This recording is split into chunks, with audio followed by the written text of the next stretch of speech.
मी विजया वामन। बीडचं राजकारण कोणी पेटवलं, पंकजा मुंडे की मनोज जरांगे? नेमकं घडलंय का? मराठा उमेदवार सोडून दुसऱ्या जातीच्या उमेदवाराला मतदान करू नका असा मेसेज लोकसभा निवडणुकांच्या पार्श्वभूमीवरती बीडमध्ये पसरवला गेला, जो व्हिडिओ तब्बल 12 दिवसांनी बाहेर आलेला आहे। व्हिडिओमध्ये नेमकं काय म्हटलंय ते पहा। समोर घेतो। कोणत्याही बांड्या नेत्याला चहा पाजणार नाही, मी चहा पाजणार नाही, माझ्या घरी येऊ देणार नाही, माझ्या घरी येऊ देणार नाही। मी मराठा समाजाचा जो उमेदवार असेल, त्यालाच मतदान करीन। हा झाला एक ट्रेलर। आता दुसरा क्लायमॅक्स सुद्धा पहा। आणि सत्ता आपल्या गावामध्ये सत्ता करतो, त्या सत्तेमध्ये एकही मराठ्याचा महाराज दिसला नाही पाहिजे। मराठा लोकांच्या दुकानावर जायचं नाही असा ठराव मंजूर करण्यात आला, तो मुंडेवाडीतील हा दुसरा व्हिडिओ। यातील सुरुवातीचा व्हिडिओ हा अंबेजोगाई मधील आहे, तर हा दुसरा व्हिडिओ बीड मधीलच मुंडेवाडी मधील आहे।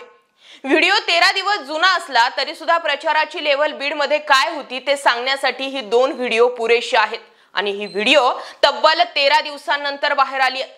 या पलीकडे निवडणुकीत कसा जाती पेटवल्या गेल्या किंवा पेटल्या गेल्या हे समजवण्यासाठी निवडणुकीत घडलेल्या 4 घटना पाहाव्या लागणार आहेत। त्यातील सगळ्यात पहिली घटना म्हणजे माजल गावात न्हावी समाजाच्या दुकानावर हल्ला झाला, दुकाने फोडली गेली। दुसरी घटना कमळाला मतदान का केलं म्हणत ब्राह्मण कुटुंबाच्या घरावरती हल्ला झाला। तिसरी घटना एका समाजकंटकाने पोस्ट केली, जाब विचारायला मुंडे समर्थक तिथे गेले, त्यांच्यावरती नांदूर घाटामध्ये दगडफेक झाली। नंबर 4 मनोज जरांगे यांनी बजरंग सोनवणे यांच्या बाजूने बैठका घेतल्याच्या चर्चा। नंबर 5 मराठा सोनवणे विरुद्ध वंजारी पंकजा मुंडे अशी लढत, मतदानानंतर जरांगे यांचं बदललेलं स्टेटमेंट। नंबर 6 सोनवणे कुणबी म्हणजेच ओबीसी हा विषय प्रचारानंतर बाहेर आला। आता जाती तर भांडणं लागली आणि जातीवरून राजकारण नको असा मेसेज सगळीकडे दिला जात असताना यावरती नेटकरी काय म्हटले माहितीये? नेटकरी म्हणतात ते समजून घेऊयात। लोक म्हणतात तुम्ही शिक्षणात जात आणली, तुम्ही नोकरीत जात आणली, तुम्ही लग्नासाठी जात आणली, आणि म्हणता राजकारणात जात नको। या व्यतिरिक्त जातीचा विषय लोकसभेत जास्त कुठे तापला तर तो होता बीड मध्ये।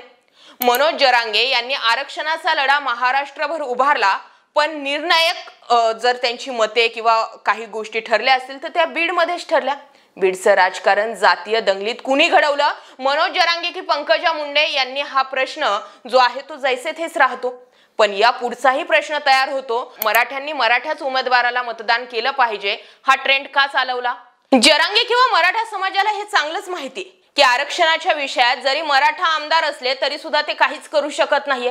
राजकारणामध्ये सर्वात जास्त ऍक्टिव्ह मराठे, सत्तेत आणि विरोधात सुद्धा सर्वाधिक मराठे, तरी तुमच्या आरक्षणाच्या विषयात या मराठा आमदारांनी केलं तरी काय? आणि तरी तुम्ही म्हणतात मराठाच। मग हा विषय फक्त बीड पुरताच जरांगे यांना रंगवायचा होता का असा प्रश्न। जर राजकारणामध्ये मनोज जरांगेंना ऍक्टिव्ह व्हायचंच होतं तर मग बीड मध्ये स्वतःच उभं राहायला हवं होतं।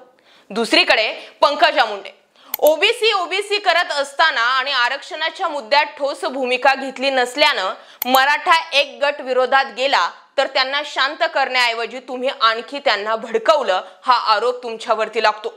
सुरेश धस मराठा असताना पंकजा मुंडेंच्या बाजूने ताकद त्यांनी उभी केली। धनंजय मुंडेंनी जातीय रंग शमवले नाही तर ते भडकवले असाही आरोप होतो। आणि तिसरीकडे बीड मध्ये 4 जूनच्या निकालानंतर बघून घेऊ या भाषा केल्या जातात।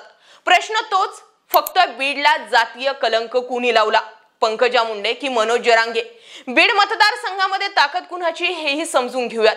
बीड लोकसभा मतदारसंघात 6 विधानसभा मतदारसंघ येतात, त्यापैकी एक म्हणजे गेवराई आणि केज मतदारसंघामध्ये भाजपचे आमदार आहेत। 4 मतदारसंघात राष्ट्रवादी काँग्रेसचे आमदार आहेत, त्यापैकी संदीप क्षीरसागर हे शरद पवार गटात आहेत, तर अजित पवारांबरोबर 3 आमदार आहेत। गेवराई, माजलगाव, बीड, आष्टी, केज आणि परळी या विधानसभा मतदारसंघांचा बीड लोकसभेमध्ये समावेश होतो। बीड मध्ये प्रचाराच्या मुद्द्यांवरती कोणी बोललंच नाही। पंकजा मुंडे भाषणाच्या प्रचारादरम्यान हे विसरून गेल्या होत्या का की मागच्या 5 वर्षांसाठी आपलीच सख्खी बहीण खासदार होते? ज्या गोष्टींची आश्वासनं बीड मध्ये विकासाच्या मुद्द्यावर द्यायला हवी होती ते आश्वासन देण्यासाठी किंवा विरोधामध्ये उमेदवारावरती टीका करण्यामध्ये काही अर्थ राहिला नव्हता, आणि त्यासाठी अख्खीची अख्खी निवडणूक ही जातीय रंगाने रंगवली गेली का? हा प्रश्न आहे। दुसरीकडे मनोज जरांगे यांनी मतदानाच्या अगोदर किंवा निवडणुका लागण्याच्या अगोदर स्पष्ट केलं होतं की तुम्हाला वाटेल त्याला मतदान करा। मग एकट्या बीडमध्येच मनोज जरांगे पाटील यांनी ठराविक उमेदवारासाठी बैठका घेतल्या, या चर्चा का होत आहेत? मनोज जरांगे पाटील यांना जर राजकारणात ऍक्टिव्ह व्हायचंच होतं तर मग जालना किंवा बीड मधून स्वतः उभं राहायला हवं होतं। परंतु मनोज जरांगे पाटील यांचे निर्णय, मनोज जरांगे पाटील यांनी बदललेले स्टेटमेंट या गोष्टी एकच सांगतात की मनोज जरांगे पाटील यांचे पाय दगडाखाली गेलेले आहेत। इतका जातीय तेढ निर्माण व्हायला काय झालं? एवढा जातीय तेढ निर्माण करायला तुम्हाला एवढं काय झालं? म्हणजे 13 तारखेपर्यंत मराठी चांगली होती, 13 तारीख संपली की मराठी वाईट झाली। मराठ्याने तुमचं काम नाही केलं, याच्यासाठी काम केलं आहे का? महाराष्ट्रातले कोणता ओबीसीचा उमेदवार उभा असू द्या, मराठीने काम नाही केलं। आणि ज्या मराठ्यांच्या आमदारानं कामं केलेत ओबीसीच्या उमेदवाराची, याच्यासाठी केले का मग त्यांनी कामं? तुमची जात मारावं म्हणून मराठा प्रश्न विचारणार आहे, लक्षात असू दे। मी आज सांगतोय मराठ्यांना, तुम्हाला जिथं जिथं महाराष्ट्रात ओबीसीचे उमेदवार आहेत तिथं तिथं तुम्ही ज्यांनी काम केलं तुम्हाला प्रश्न विचारणारे मराठी, आमच्या अंगावर घालायसाठी तुम्ही यांना मतं दिलेत का? मग विचारणारे 100%। आणि त्यामुळेच या सगळ्या घडामोडींमध्ये मनोज जरांगे की पंकजा मुंडे बीडमध्ये जातीय रंग पेटवण्यासाठी कोण जबाबदार आहे असा प्रश्न निर्माण होतो। बीडमध्ये जर तुम्ही असाल तर तुमच्या मतदारसंघांमध्ये नेमकं काय काय घडलंय? बातम्या तर बऱ्याचशा बाहेर आल्या। सोनारांवरती हल्ले झाले, न्हाव्यांवरती हल्ले झाले, वेगवेगळ्या जाती धर्मांमध्ये जे आहे ती तेढ निर्माण केली गेली। मराठा समाजात जो कोणी पंकजा मुंडेंच्या बूथवरती मराठा समाजाचा व्यक्ती उभा असेल त्याला तू ओबीसींच्या किंवा बंजाऱ्यांच्या पोटचा आहे का अशी भाषा वापरली गेली असल्याची सुद्धा चर्चा घडते। मग अशा सगळ्या घडामोडींमध्ये या जातीय दंगलींना किंवा या जातीय वादाला बढावा देणाऱ्यांसाठी जबाबदार कोण आहे? पंकजा मुंडे की मनोज जरांगे असा प्रश्न अजूनही जसेचा तसाच राहतो। परंतु जाती जातीच्या या मुद्द्यांवरनं कधीपर्यंत भांडायचंय हाही प्रश्न जसाचा तसाच आहे।